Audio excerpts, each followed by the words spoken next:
ಎಲ್ಲರಿಗೂ ನಮಸ್ಕಾರ. ಪುಷ್ಪಾಸ್ ಕಿಚನ್ಗೆ ಸ್ವಾಗತ. ಇವತ್ತಿನ ದಿವಸ ನಾವೆಲ್ಲ ಫ್ಯಾಮಿಲಿ ಸೇರಿಕೊಂಡು ಒಂದು ಟ್ರಿಪ್ಪಿಗೆ ಹೊರಟಿದ್ವಿ. ಅದೆಲ್ಲಪ್ಪ ಅಂದರೆ ಉಡುಪಿ, ಧರ್ಮಸ್ಥಳ ಮತ್ತು ಕುಕ್ಕೆ ಸುಬ್ರಹ್ಮಣ್ಯ. ಮೊದಲಿಗೆ ನಾನು ಉಡುಪಿಗೆ ಹೋಗಿದ್ದು ಮತ್ತು ಉಡುಪಿ ಒಳಗೆ ಏನೇನು ನೋಡಿದ್ವಿ ಅಂತಂದೇಳಿ ನಿಮಗೆಲ್ಲ ತೋರಿಸ್ತೇನೆ. ನಾವು ಗದಗ್ಲಿಂತ್ರ ಇದು ಒಂದು 317 ಕಿಲೋಮೀಟರ್ಸ್ ಆಕೈತಿ ಉಡುಪಿ. ಬೈಪಾಸ್ ಹುಬ್ಳಿಂತ್ರ ಒಂದು ಬೈಪಾಸ್ ರೋಡ್ ಹೋಗುತ್ತಲ್ಲ, ಅಲ್ಲಿಂತ್ರ ನಾವು ಹೊರಡ್ಬೋದು. ಸುತ್ತಲೂ ಸೀನ್ರಿ ಮಾತ್ರ ಭಾಳ ಸುಂದರವಾಗಿರ್ತೈತಿ. ಸುತ್ತಲೂ ಆ ಕಡೆ ಈ ಕಡೆ ಎಲ್ಲ ಹಚ್ಚ ಹಸಿರಾಗಿರ್ತೈತಿ. ನೋಡೋದಕ್ಕೆ ಭಾಳ ಶಾಂತವಾಗಿ ಮತ್ತು ಭಾಳ ಸುಂದರವಾಗಿ ಅನಿಸುತ್ತೆ. ವಾತಾವರಣ ಕೂಡ ಭಾಳ ಚಲೋ ಇತ್ತು. ಒಂಥರ ಬಿಸಿಲು ಇರಲಿಲ್ಲ, ಮಳೆನೂ ಇರಲಿಲ್ಲ. ಒಂಥರ ತಂಪಾದ ಮೋಡವಾದ ವಾತಾವರಣ ಇತ್ತು. ನಮಗಂತೂ ಭಾಳ ಖುಷಿ ಆಯಿತು ಈ ಟ್ರಿಪ್ ಮಾಡುವಾಗ. ನಾವು ಫಸ್ಟಿಗೆ ಮರವಂತೆ ಬೀಚಿಗೆ ಹೋದ್ವಿ. ಮರವಂತೆ ಬೀಚು ಇದು ಉಡುಪಿ ಶ್ರೀಮಠದಿಂದ ಒಂದು 52 ಕಿಲೋಮೀಟರ್ಸ್ ಐತಿ. ಭಾಳ ಅಂದ್ರೆ ಭಾಳ ಸುಂದರವಾಗೈತಿ. ನೀರಂತರೂ ಪೂರ್ತಿ ನೀಲಿ ಕಲರ್ ಐತ್ರಿ. ನೋಡೋದಕ್ಕೆ ಭಾಳ ಅಂದ್ರೆ ಭಾಳ ಚಂದ ಅನಿಸುತ್ತೆ. ನೀರಿನ ಕಲರ್ ನೋಡ್ರಿ, ಈ ಥರ ಭಾಳ ಸುಂದರವಾಗಿತ್ತು. ನಮಗೆ ಅಲ್ಲಿ ಮಾತ್ರ ಸ್ವಲ್ಪ ಬಿಸಿಲಿತ್ತು. ನಾವು ಬಿಸಿಲೊಳಗೆ ಸ್ವಲ್ಪ ನೀರೊಳಗೆ ನಿಂತ್ಕೊಂಡ್ವಿ ಅಂತಂದ್ರೆ ಭಾಳ ತಣ್ಣಗೆ ಅನಿಸ್ತು ರೀ. ಸಮುದ್ರದ ನೀರು ಮಾತ್ರ ಭಾಳ ತಣ್ಣಗಿತ್ತು.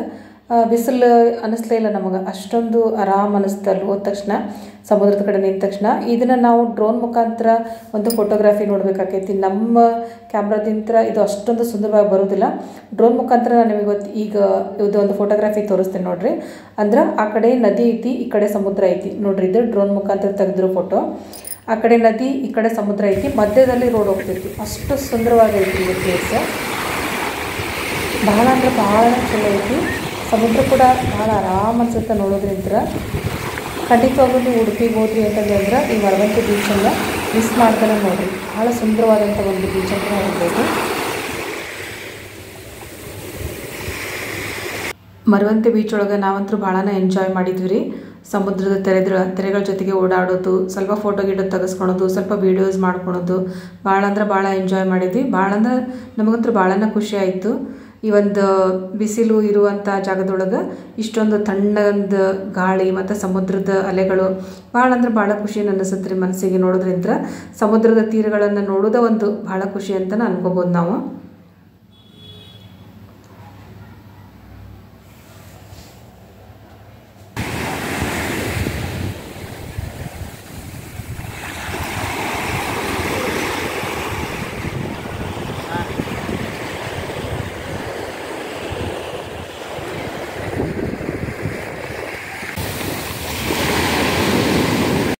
ಸಮುದ್ರದೊಳಗೆ ಒಂದು ಗಂಟೆ ನಾವು ಟೈಮ್ ಸ್ಪೆಂಡ್ ಮಾಡಿದ್ವಿ ಮತ್ತು ಊಟದ ಟೈಮ್ ಕೂಡ ಆಯಿತು. ನಾವು ಉಡುಪಿಗೆ ಹೋದಾಗ 1:45 ಆಗಿತ್ತು ರೀ. ಸಮುದ್ರದೊಳಗೆ ನಾವೆಲ್ಲ 1 ತಾಸವರೆಗೂ ಟೈಮ್ ಸ್ಪೆಂಡ್ ಮಾಡಿ ಅದರ ಎದುರಿಗೆ ಒಂದು ದೇವಸ್ಥಾನ ಇತ್ತು, ವರಾಹ ಸ್ವಾಮಿ ದೇವಸ್ಥಾನ ಅಂತಂದೇಳಿ. ಅಲ್ಲಿ ಹೋಗಿ ನಾವು ಊಟ ಮಾಡಿದ್ವಿ. ನಾವೆಲ್ಲ ಊಟನ ತೊಗೊಂಡು ಹೋಗಿದ್ವಿ ನಾವು. ಅಲ್ಲಿ ಹೋಗಿ ಕೂತ್ಕೊಂಡು, ಅಲ್ಲಿ ಕೂಡ ಭಾಳ ಚಲೋ ಐತಿ ದೇವಸ್ಥಾನ. ಭಾಳ ಅಂದ್ರೆ ಭಾಳ ದೊಡ್ಡದಿತ್ತು. ಬಟ್ ಒಳಗಡೆ ಓಪನ್ ಇರಲಿಲ್ಲ, ಮಧ್ಯಾಹ್ನ ಆಗಿರೋದ್ರಿಂದ ಕ್ಲೋಸ್ ಆಗಿತ್ತು. ಅಲ್ಲೇ ನೀರಿಂದ ಅನುಕೂಲ ಎಲ್ಲ ಇತ್ತು ಮತ್ತು ಕೂತ್ಕೊಂಡು ಊಟ ಮಾಡೋದಕ್ಕೂ ಭಾಳನ ಚಲೋ ಇತ್ತು. ಅಲ್ಲೆಲ್ಲ ಊಟ ಮುಗಿಸ್ಕೊಂಡು ನಾವು ಮುಂದೆ ಉಡುಪಿ ಶ್ರೀ ಕೃಷ್ಣ ಮಠಕ್ಕೆ ಹೋಗೋದಕ್ಕಿಂತ ಮುಂಚೆ ಒಂದು ಮಲ್ಪೆ ಬೀಚ್ ಬರುತ್ತೆ. ಮಲ್ಪೆ ಬೀಚ್ಗೆ ಹೋದ್ವಿ. ಮಲ್ಪೆ ಬೀಚ್ ಕೂಡ ಭಾಳ ಅಂದ್ರೆ ಭಾಳ ಮಸ್ತ್ ಐತ್ರಿ. ಇದ್ರೊಳಗಂತೂ ಮಕ್ಕಳಿಗೆ ಆಟ ಆಡೋದಕ್ಕೆ ಸಾಕಷ್ಟು ಇಲ್ಲಿ ಆಟ ಆಡುವಂಥ ಕೆಲವೊಂದು ಐಟಮ್ಸ್ ಕೂಡ ಇದಾವೆ. ಆದ್ರೆ ಮಳೆ ಜಾಸ್ತಿ ಇರೋದ ಕಾರಣ ಇಲ್ಲಿ ಆಟ ಆಡೋದನ್ನ ಎಲ್ಲ ಸ್ಟಾಪ್ ಮಾಡಿಬಿಟ್ಟಿದ್ರು.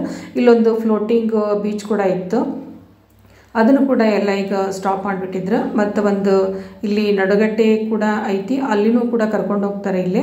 ಅದೆಲ್ಲ ಸ್ಟಾಪ್ ಮಾಡಿಬಿಟ್ಟಿದ್ರು. ನಮ್ಮ ಮಕ್ಕಳಿಗೆಲ್ಲ ಭಾಳ ನಿರಾಶೆ ಆಯಿತು. ಇದು ಯಾವುದೇ ರೀತಿಯಾದಂಥ ಆಟ ಆಡುವಂಥ ಇಲ್ಲಿ ಏನು ಐಟಮ್ಸ್ ಇಲ್ಲ ಅಂತಂದೇಳಿ ಭಾಳ ಬೇಜಾರು ಮಾಡಿಕೊಂಡ್ರೆ. ಮಳೆ ಭಾಳ ಆಗಿರೋದ್ರಿಂದ, ಸಮುದ್ರದ ನೀರು ಕೂಡ ಭಾಳ ಇರೋದ್ರಿಂದ ಪೊಲೀಸರು ಯಾವುದೇ ರೀತಿಯಿಂದ ಆಟಗಳನ್ನು ಇಲ್ಲಿ ಸಪೋರ್ಟ್ ಮಾಡಲಿಲ್ಲ. ಎಲ್ಲನೂ ಸ್ಟಾಪ್ ಮಾಡಿಬಿಟ್ಟಿದ್ರು. ಮತ್ತು ನಾವು ಸ್ವಲ್ಪ ಇಲ್ಲಿ ಹೋಗೋಷ್ಟೊತ್ತಿಗೆ 6 ಗಂಟೆ ಆಗಿತ್ತು. ಮೋಸ್ಟ್ಲಿ ಇಲ್ಲ 5-5:30 ಆಗಿತ್ತು. ಇದು ಸ್ವಲ್ಪ ಕತ್ಲೂ ಆಗಕ್ಕೆ ಬಂದಿತ್ತು, ಮೋಡನೂ ಮುಚ್ಚಿಕೊಂಡಿತ್ತು. ಅದಕ್ಕೋಸ್ಕರ ಎಲ್ಲರಿಗೂ ಪೊಲೀಸರು ಇದ್ರ ಸಮುದ್ರದ ಕಡೆ ಬಿಡಲೇ ಇಲ್ಲ, ಎಲ್ಲರನ್ನೂ ಆ ಕಡೆ ಕಳಿಸ್ಬಿಟ್ರು. ಅದಕ್ಕೋಸ್ಕರ ನಾವು ಒಂದು ಸ್ವಲ್ಪನ ನೋಡಿಕೊಂಡು ಮಲ್ಪೆ ಬೀಚನ್ನು ನೋಡಿಕೊಂಡು ನಾವು ಸೀದಾ ಉಡುಪಿ ಶ್ರೀ ಕೃಷ್ಣ ಮಠಕ್ಕೆ ಬಂದ್ವಿ. ಭಾಳನ ಚಲೋ ಐತ್ರಿ ಇದು ಮಲ್ಪೆ ಬೀಚ್ ಕೂಡ. ನೀವು ಮಕ್ಕಳನ್ನೆಲ್ಲ ಕರ್ಕೊಂಡು ಹೋಗ್ಬೋದು, ಸಾಕಷ್ಟು ಎಂಜಾಯ್ ಮಾಡ್ಬೋದು. ಬಟ್ ನೋಡಿ ಕೇಳ್ಕೊಂಡು ಹೋಗ್ರಿ ನೀವು. ಇಲ್ಲಿ ಯಾವ ರೀತಿಯಾದಂಥ ಸ್ಪೋರ್ಟ್ಸ್ ಐಟಮ್ಸ್ಗಳು ಅದಾವೋ ಇಲ್ಲೋ ಅಂತೇಳಿ. ಸ್ವಲ್ಪ ಮಳೆಗಾಲದಾಗ ಹೋದ್ರೆ ಮೋಸ್ಟ್ಲಿ ಇದು ಬಂದಿರುತ್ತೆ ಅನ್ಸುತ್ತೆ. ನೀವು ಬೇಸಿಗೆ ಕಾಲದೊಳಗೆ ಹೋದ್ರೆ ಸಾಕಷ್ಟು ಎಂಜಾಯ್ ಮಾಡ್ಬೋದು. ಖಂಡಿತವಾಗ್ಲೂ ಮಲ್ಪೆ ಬೀಚ್ ಕೂಡ ನೀವು ಮಿಸ್ ಮಾಡ್ದನ್ನ ನೋಡ್ಕೊಂಡು ಬರ್ರಿ. ನೋಡ್ರಿ, ಇದು ಮಧ್ಯೆ ಕಾಣುತ್ತಲ್ಲ, ಇದು ನಡಗಡ್ಡೆ ಅಂತ. ಇಲ್ಲಿನೂ ಕೂಡ ಬೋಟ್ ಒಳಗೆ ನಮ್ಮನ್ನು ಕರ್ಕೊಂಡು ಹೋಗ್ತಾರಂತ. ಆದರೆ ಹೇಳಿದ್ದಲ್ಲ ನನಗೆ ಯಾರನ್ನೂ ಅಲ್ಲಿ ಬಿಡಲಿಲ್ಲ.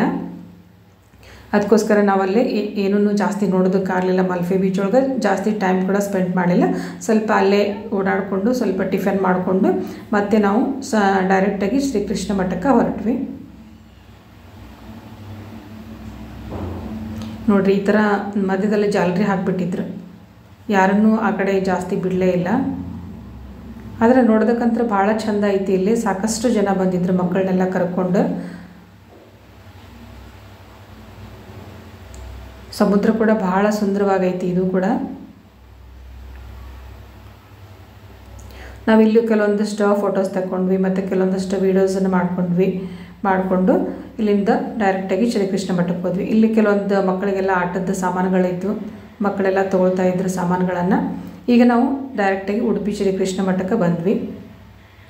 ಕೃಷ್ಣ ಮಠ ಅಂತೂ ಕೃಷ್ಣನ ನೋಡಿದ್ರಂತೂ ಭಾಳನ ಖುಷಿ ಆಕೈತ್ರಿ. ಭಾಳ ಅಂದ್ರೆ ಭಾಳ ಚಂದ ಅದನ ಕೃಷ್ಣ ಮಾತ್ರ. ಇಲ್ಲಿ ಕನಕನ ಕಿಂಡಿ ಅಂತ ಐತಲ್ಲ, ನಿಮಗೆಲ್ಲ ಗೊತ್ತಲ್ಲ. ಕನಕದಾಸರದ್ದು ಸ್ಟೋರಿ ಅಂತೂ ನಿಮಗೆಲ್ಲ ಗೊತ್ತೈತಿ. ಕನಕದಾಸ ಒಬ್ಬ ಮಹಾನ್ ಕೃಷ್ಣ ಭಕ್ತ. ಅವನಿಗೆ ಒಳಗಡೆ ದೇವಸ್ಥಾನದೊಳಗಡೆ ಬಿಡಲಿಲ್ಲ. ಕೃಷ್ಣನೇ ಅವನನ್ನು ನೋಡೋದಕ್ಕೋಸ್ಕರ ತಿರುಗಿ ನಿಂತ್ಕೊಂಡ. ಅದಕ್ಕೋಸ್ಕರ ನಮಗೆಲ್ಲ ಕನಕನ ಕಿಂಡಿಯಿಂದ ಕೃಷ್ಣನ ದರ್ಶನವನ್ನು ಮಾಡ್ತಾರೆ. ಇದು ಕೃಷ್ಣನ ಮಠದ ಸುತ್ತಲೂ ಆವರಣ. ಇದು ಕೂಡ ಭಾಳ ಪ್ರಶಾಂತವಾಗೈತಿ. ಕೃಷ್ಣನ ದರ್ಶನ ಮಾಡಿದ ಮೇಲೆ ನಮಗಂತೂ ಭಾಳ ಅಂದ್ರೆ ಭಾಳನ ಖುಷಿ ಅನ್ನಿಸ್ತು. ಕೃಷ್ಣನ ಮಠ ಸುತ್ತಲೂ ಸಾಕಷ್ಟು ಸಾಮಾನುಗಳನ್ನು ಹಚ್ಚಾರ ಮತ್ತು ಸಾಕಷ್ಟು ಸುಂದರವಾದಂಥ ಕೃಷ್ಣನ ಮೂರ್ತಿಗಳನ್ನು ಕೂಡ ಇಟ್ಟಾರಿಲ್ಲೇ. ಭಾಳ ಅಂದ್ರೆ ಭಾಳ ಸುಂದರವಾದಂಥ ಮೂರ್ತಿಗಳದಾವಿಲ್ಲೇ. ನೋಡಿರಿ, ಇದಿಷ್ಟು ಕೃಷ್ಣನ ಮೂರ್ತಿಗಳು ಮತ್ತು ಗಣಪತಿ ಮೂರ್ತಿಗಳು, ಸಾಕಷ್ಟು ಮೂರ್ತಿಗಳು ಇಲ್ಲಿ ಅವೈಲೇಬಲ್ ಇತ್ತು. ನೋಡೋದಕ್ಕೆ ಕೂಡ ಭಾಳನ ಚೆಂದಿತ್ತು. ಒಂದು ಮೂರ್ತಿ ಅಂತೂ ಭಾಳನ ಲೈಕ್ ಆಗ್ಬಿಟ್ಟಿತ್ತು ನಮ್ಗೆ. ಕೃಷ್ಣನ ಮೂರ್ತಿ ಇದು ಕೃಷ್ಣನ ಮಠದ ಮುಂದೆ ಒಂದಷ್ಟು ಫೋಟೋಸನ್ನು ತೊಗೊಂಡ್ವಿ. ನಂತರ ನಾವು ಉಡುಪಿಯಿಂದ ಡೈರೆಕ್ಟ್ ಧರ್ಮಸ್ಥಳಕ್ಕೆ ರಾತ್ರಿ ಹೋದ್ವಿ. ರಾತ್ರಿ ನಾವು ಹೋದಾಗ ಸ್ವಲ್ಪ ಲೇಟ್ ಆಗಿತ್ತು, 11 ಗಂಟೆ ಆಗಿತ್ತು. ಅಲ್ಲಿಂದ ಒಂದು 2.5-3 ತಾಸಿನ ದಾರಿ ಅದು ಧರ್ಮಸ್ಥಳ. ಅಲ್ಲಿ ಹೋಗಿ ನಾವು ರಾತ್ರಿ ರೆಸ್ಟ್ ಮಾಡಿಕೊಂಡು ಬೆಳಗ್ಗೆ ಎದ್ದು ಸ್ನಾನ ಎಲ್ಲ ಮುಗಿಸ್ಕೊಂಡು ಧರ್ಮಸ್ಥಳಕ್ಕೆ ಬಂದ್ವಿ. ಧರ್ಮಸ್ಥಳದೊಳಗೆ ಭಾಳನ ರಶ್ ಇತ್ತು ರೀ. ಅವತ್ತು ಸಂಡೇ ಆಗಿರೋದ್ರಿಂದ ವೀಕೆಂಡೆಲ್ಲ ಭಾಳನ ರಶ್ ಆಗಿತ್ತು. ಸ್ಪೆಷಲ್ ದರ್ಶನಕ್ಕೋಸ್ಕರ ಕ್ಯೂ ಹಚ್ಕೊಂಡು ನಿಂತ್ವಿ. ಸ್ಪೆಷಲ್ ದರ್ಶನ ನಮಗೆ ಒಂದು 5ರಿಂದ 5.5 ತಾಸುವರೆಗೂ ಆಯಿತು ದರ್ಶನ. ಅಷ್ಟೊಂದು ರಶ್ ಇತ್ತು. ಭಾಳ ಅಂದ್ರೆ ಭಾಳ ಒಂಥರ ಮಂಜುನಾಥನ ದರ್ಶನ ಕೂಡ ನಮಗೆ ಭಾಳ ಖುಷಿ ಕೊಡ್ತು. ಅಲ್ಲಿ ಪ್ರಸಾದವನ್ನು ಸ್ವೀಕರಿಸಿ ನಾವು ನೆಕ್ಸ್ಟ್ ಕುಕ್ಕೆ ಸುಬ್ರಹ್ಮಣ್ಯಗೆ ಹೊರಟ್ವಿ. ನಾವು ಊಟ ಮಾಡ್ಕೊಂಡು ಬಿಟ್ಟಾಗ 3:30-4 ಗಂಟೆ ಆಗಿರ್ಬೋದು. ಅಲ್ಲಿಂದ ನಾವು ಡೈರೆಕ್ಟಾಗಿ ಕುಕ್ಕೆ ಸುಬ್ರಹ್ಮಣ್ಯಕ್ಕೆ ಹೋದ್ವಿ. ಮಧ್ಯದಲ್ಲಿ ಇದು ಕೂಡ ದಾರಿ ಭಾಳ ಸುಂದರವಾಗಿತ್ತು. ಆ ಕಡೆ ಈ ಕಡೆ ಎಲ್ಲ ಹಚ್ಚ ಹಸಿರು ವಾತಾವರಣನೂ ಭಾಳ ಸುಂದರವಾಗಿತ್ತು. ಭಾಳ ಅಂದ್ರೆ ಭಾಳ ಚಲೋ ಅನ್ನಿಸ್ತು. ನಾನು ನಿಮಗೆ ನೆಕ್ಸ್ಟ್ ವೀಡಿಯೋದೊಳಗೆ ಸುಬ್ರಹ್ಮಣ್ಯನ ಬಗ್ಗೆ ಪೂರ್ತಿಯಾಗಿ ತೋರಿಸ್ತೀನಿ. ಮಿಸ್ ಮಾಡಿದೆ ನೋಡಿ. Thank you.